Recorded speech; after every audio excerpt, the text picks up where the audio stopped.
नमस्कार, हिमाचल बुलेटिन में आपका स्वागत है। पेश हैं आज के समाचार। हिमाचल प्रदेश विधानसभा के बजट सत्र के छठे दिन की शुरुआत आज प्रश्नकाल से हुई। प्रश्नकाल के उपरांत मुख्यमंत्री श्री जयराम ठाकुर ने सदन में वित्तीय वर्ष 2021-22 का आर्थिक सर्वेक्षण प्रस्तुत किया। उन्होंने जानकारी दी कि अग्रिम अनुमानों के अनुसार प्रचलित भावों पर राज्य का सकल घरेलू उत्पाद पिछले वर्ष 1,56,675 करोड़ रुपए के मुकाबले वर्ष 2021-22 में 1,75,173 करोड़ रुपए होने की संभावना है।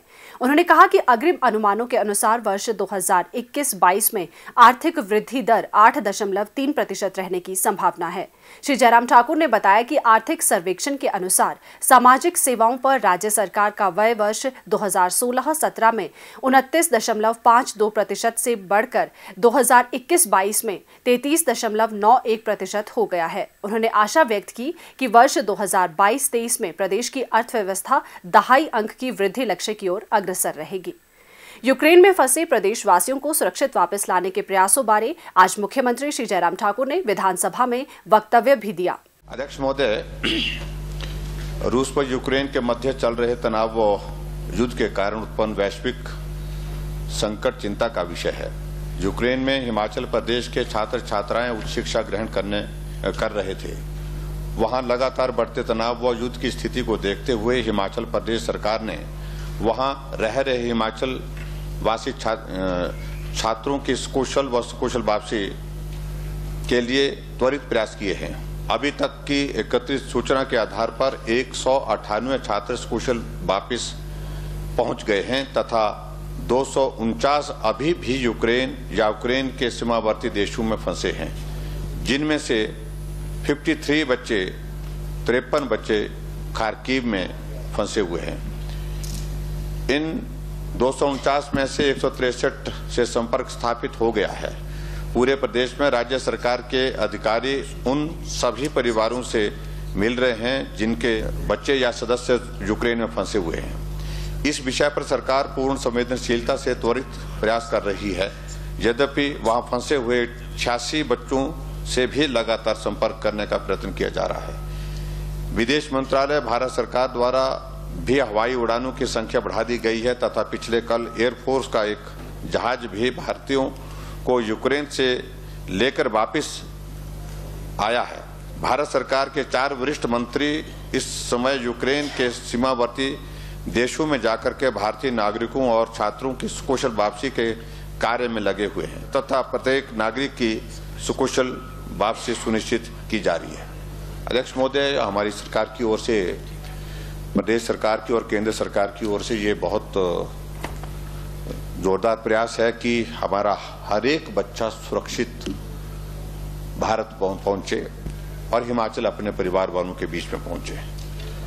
और उस दृष्टि से प्रदेश सरकार लगातार केंद्र सरकार के संपर्क में है और जो भी इनपुट हमको बच्चों के अभिभावकों से या बच्चों के माध्यम से प्राप्त हो रहा है, तुरंत जो है हम आगे उसको कम्युनिकेट करके जो है उस तरह से क्या मदद वहां पर की जा सकती है।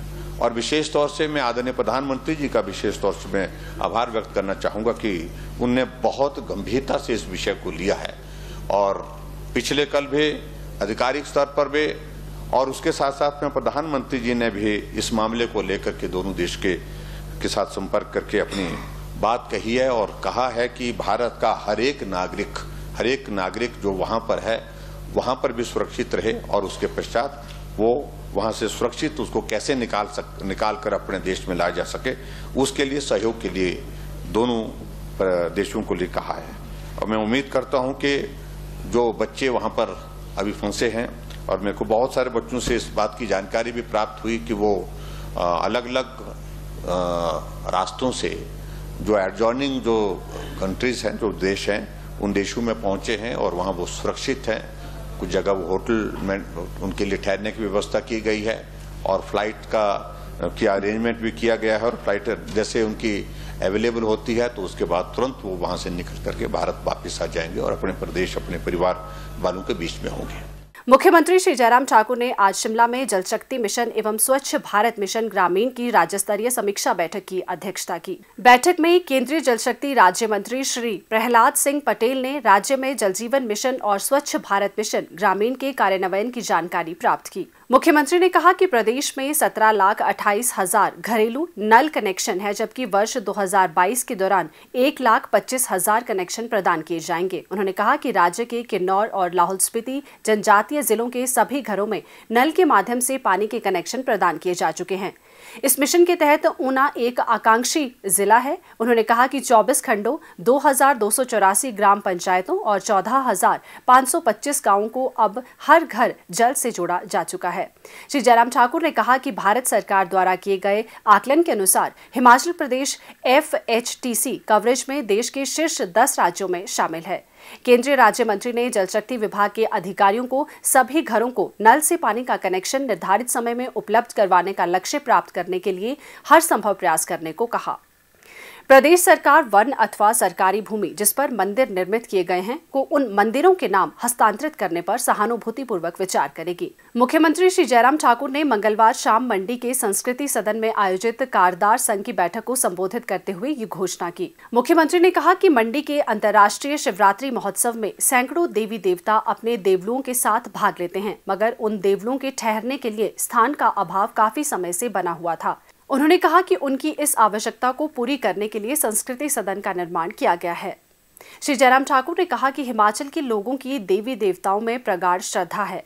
उन्होंने देव समाज से नशे की समस्या को दूर करने में आगे बढ़कर अपना सहयोग देने का भी आग्रह किया। उन्होंने कहा कि युवाओं को इस सामाजिक कुरीति से दूर रहने के लिए प्रोत्साहित करने के लिए हमें पहल करनी होगी। उन्होंने शिवरात्रि महोत्सव के दौरान बजंतरियों को सामूहिक देव धुन के आयोजन का सुझाव दिया। उन्होंने देव समाज से स्वच्छता अभियान में सहभागिता का भी आग्रह किया। उन्होंने कहा कि मंदिर समितियों को राज्य में गौ अभ्यारण्यों एवं गौ सदनों के संचालन जैसी अन्य सामाजिक गतिविधियों में भाग लेने के लिए आगे आना चाहिए। मुख्यमंत्री ने कहा, हमारे मंडी में, अगर मंडी जिले की अगर हम बात करें, हर एक इलाके में बहुत महत्वपूर्ण, बहुत ऐतिहासिक मंदिर हैं। मंदिर के साथ साथ वहाँ देवताओं के प्रति आज भी बहुत बड़ी श्रद्धा और आस्था है। तो आज मुझे इस बात की प्रसन्नता है कि मंडी के शहर में, मंडी के शहर के लिए भी और उसके साथ साथ में शिवरात्रि के अवसर पर देवी देवताओं के लिए ये बहुत बड़ा सुविधा का केंद्र बन गया। उस दृष्टि से मैं आप सबको बहुत बहुत बधाई देता हूँ। ये संस्कृति सदन हमने समर्पित किया है। अभी भी देवताओं के प्रति और देवताओं के जो हमारे खास तौर से, विशेष तौर से जो हमारे प्रमुख लोग होते हैं, जो कारकुन जिनको बोलते हैं, जो कारदार होते हैं, गूर होते हैं, उनके प्रति समाज में एक आस्था है। अभी तक गांव में उनकी बात को सुना जाता है और माना जाता है। ये भाव हमारा कायम रही है और मजबूत हो। ये तभी होगा जब हम अपने व्यवहार से, अपने काम करने के तौर तरीके से समाज के लिए समर्पण के भाव के साथ काम करें। मुख्यमंत्री श्री जयराम ठाकुर ने गत देर सायं मंडी के अंतर्राष्ट्रीय शिवरात्रि महोत्सव की प्रथम सांस्कृतिक संध्या का दीप प्रज्वलित कर शुभारंभ किया। उन्होंने इस अवसर पर जतिन शर्मा द्वारा रचित गीत ऐसी हमारी मंडी भी जारी किया। हिमाचल प्रदेश पुलिस बैंड के हुनरबाज के नाम से प्रसिद्ध हार्मनी ऑफ द पाइन्स की प्रस्तुति प्रथम सांस्कृतिक संध्या का मुख्य आकर्षण रही। मुख्यमंत्री श्री जयराम ठाकुर ने आज मंडी जिले के सरकाघाट क्षेत्र के अंतर्गत गहरा नाला में हिमाचल पथ परिवहन निगम की बस दुर्घटना पर शोक व्यक्त किया है, जिसमें एक महिला की मृत्यु हो गई है और 14 लोग घायल हुए हैं। मुख्यमंत्री ने शोक संतप्त परिजनों के प्रति गहरी संवेदनाएं व्यक्त करते हुए दिवंगत आत्मा की शांति की प्रार्थना की है। उन्होंने कहा कि घायलों को फौरी राहत प्रदान की गई है और जिला प्रशासन को निर्देश दिए गए हैं कि घायलों को बेहतर उपचार सुविधाएं प्रदान की जाए। श्री जयराम ठाकुर ने घायलों के शीघ्र स्वास्थ्य लाभ की कामना की है। हिमाचल बुलेटिन देखने के लिए सब्सक्राइब करें YouTube channel IPR Himachal, follow करें ट्विटर @DPRHP, लाइक करें Facebook page information and public relations department Himachal Pradesh, visit करें वेबसाइट www.himachalpr.gov.in। इस अंक में इतना ही। कल फिर होगी मुलाकात। दीजिए इजाजत। नमस्कार।